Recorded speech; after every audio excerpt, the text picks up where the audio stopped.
Pengurus DPP, DKP, keluarga besar, keluarga Bapak Fernandes, saudara-saudari, umat beriman yang mengambil bagian dalam perayaan syukur, perayaan kegembiraan. Selamat malam sekali lagi untuk kita semua. Selamat malam. Saudara dan saudari, Tuhan mengundang, menyapa hati kita untuk menjadikan kita orang-orang pilihan, sebagaimana salah satunya adalah Nabi Yeskiel yang akan diperdengarkan kepada kita dalam bacaan yang pertama. Demikian pula dalam bacaan Injil, undangan yang sama juga tertuju kepada semua umat manusia yang pada gilirannya menghantar kita pada kebahagiaan kini dan sukacita kekal keselamatan yang dijanjikan kepada kita. Kita mendengar di dalam bacaan pertama, Allah memberikan pesan kepada seorang nabi yang bernama Yeskiel. Siapa itu Yeskiel? Yeskiel adalah seorang nabi perjanjian diutus oleh Allah berdosanya bangsa Israel. Dosa apa yang mereka buat? Kitab suci menuliskan kenajisan yang mereka buat itu menyembah berhala, menyembah dewa-dewi bangsa-bangsa lain. Mungkin kalau kita punya menyembah bukan dewa-dewi tapi leu-leu. Kalau ada yang punya leu-leu, saya harap dia buang sudah. Kami di Manggarai tidak pakai memang leu-leu itu. Ya. Karena orang punya leu-leu, pasti dia punya hati terbagi. Ada yang ke sana, ada yang ke sini. Jadinya fokus untuk Tuhan Allah tidak ada. Maka Tuhan Allah bilang, kamu saya panggil untuk dapat keselamatan. Maka diutuslah seorang nabi yang bernama Yeskiel ini. Tetapi saudara-saudara, perutusan dia ini tidak mudah.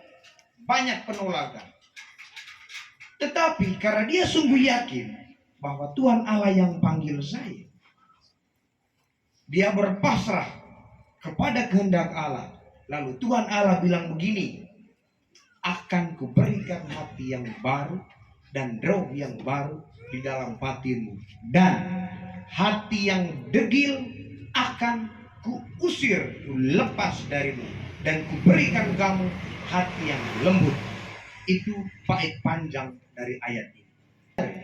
Perjalanan hidup panggilan saya tidak terlepas dari hati yang degil. Berbagai tantangan yang menempa. Pada waktunya saya juga menjadi imam.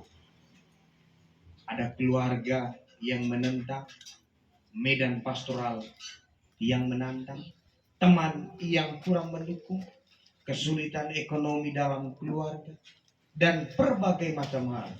Sedikit sharing, waktu saya praktek pastoral di salah satu paroki di Manggarai Barat, sekarang masuk Keuskupan Labuan Bajo, uskup kami bernama Monsinyur Maximus Regus. Ada sebuah undangan dari Romo Direktur Puspas, Romo Martin.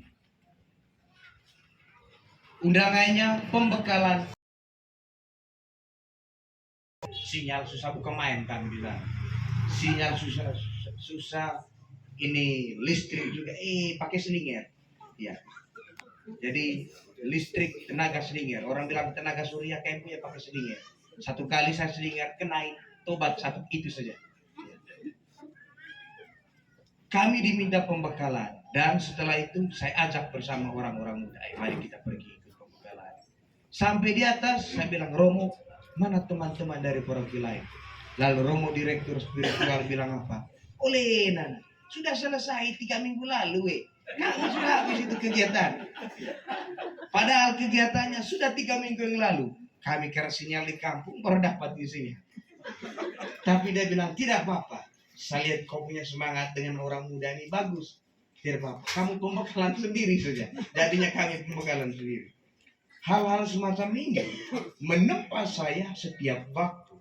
Dan kemudian memutuskan bahwa Tuhan punya cara tersendiri untuk membentuk saya menjadi seorang imam. Dia panggil bangsa Israel melalui Nabi Hezkiel, disucikan dari kenajisan, beri hati yang baru, roh yang baru, supaya mereka ini selamat, gembira saat ini di dunia ini dan selamat di akhirat. Saudara dan saudari yang terkasih, penegasan yang sama. Di dalam Injil kita mendengar Tuhan Allah mengundang dan memberikan ini keselamatan dalam sebuah perumpamaan. Jadi perumpamaan ini cerita yang mendekatkan orang lebih memahami dengan konteks. Jadi teks dan konteks. Konteksnya untuk membawa orang pada keselamatan. Lalu dia bentangkan cerita. Kenapa bentangkan cerita? Supaya orang-orang kecil memahami, oh kerajaan Allah itu seperti ini. Karena apa? Latar belakang orang-orang yang mendengar sabda Yesus tidak hanya ahli-ahli Taurat, tidak hanya orang-orang Farisi, tidak hanya orang-orang hebat, ada orang-orang buta, orang cacat, pendidikan non-school. Salah satunya adalah murid-murid. Karena itu perumpamaan menghantar orang sedikit untuk memahami tentang kerajaan Allah. Tetapi dia undang saat ini melalui Yesus. Kalau dalam perjanjian lama ada nabi, dalam perjanjian baru Yesus yang hadir dalam santapan Ekaristi dan santapan sabda. Yang ada bunuh-bunuh di belakang. Kalau ada bunuh, kalau tidak ada nekaraku. Syukur kalau ada bunuh-bunuh di belakang, dari. Ya. Gitu sudah. Kalau tidak ada bunuh, saya provokasi anjur juga saya.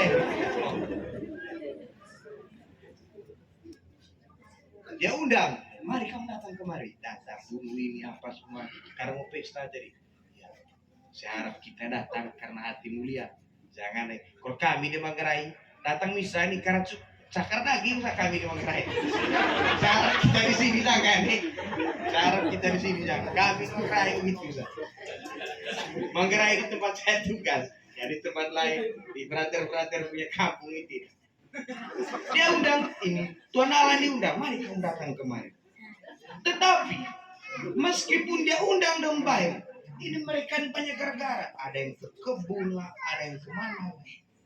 Dan saudara-saudara, alasan orang tidak terima undangan itu karena hal dia minim persiapan, kurang persiapan sehingga dia bilang, oleh saya nanti dulu tah, karena saya punya persiapan hati ini kurang baik. Ya, macam kita masih sibuk. Saya tanya sama bapak waktu saya setelah habis 2 hari kemudian saya tanya, bapak kalau berdoa bagaimana? Kalau ada waktu. Kalau tidak ada waktu, toko kan. Tidur saja. Itu sama bapak. Jadi saya bilang terus bagaimana? Kalau ada waktu sisa baru berdoa. Itu sama bapak. Saya harap kita di sini jangan begitu. Kalau ada waktu sisa baru berdoa. Jangan jadikan Tuhan itu sebagai waktu sisa. Bahayanya kalau tidak ada waktu, bagaimana sudah? Ya, selesai kita ini. Tuhan Allah undang untuk mengambil bagian dalam sukacita. Dan dia bentuk dalam pesta. Dia undang. Tetapi orang banyak alasan ini, alasan itu, alasan ini. Hasil akhirnya apa? Pesta sudah selesai, baru kamu datang. Macam teman-teman kita. Ada orang sudah pesta sudah habis. Dia datang bawa dengan dia pemukim. Mabuk di tempat situ. Berpikir lagi, kau siapa undang? Tanya di Tuhan pesta. Kita jangan begitu. Seperti perumpamaan tadi. Jangan sampai nanti Tuhan Allah bingung. Kau ini yang mana? Kau? Saya tidak undang kau. Akan diberikan hati yang baru, roh yang baru. Juga dari Injil ini mengajak kita untuk bertobat. Beberapa waktu lalu, saudara-saudara kita dari Kabupaten Tetangga mengalami duka meletusnya Gunung Lebotobo. Karena itu saya ajak kita salah satunya tobat ekologis.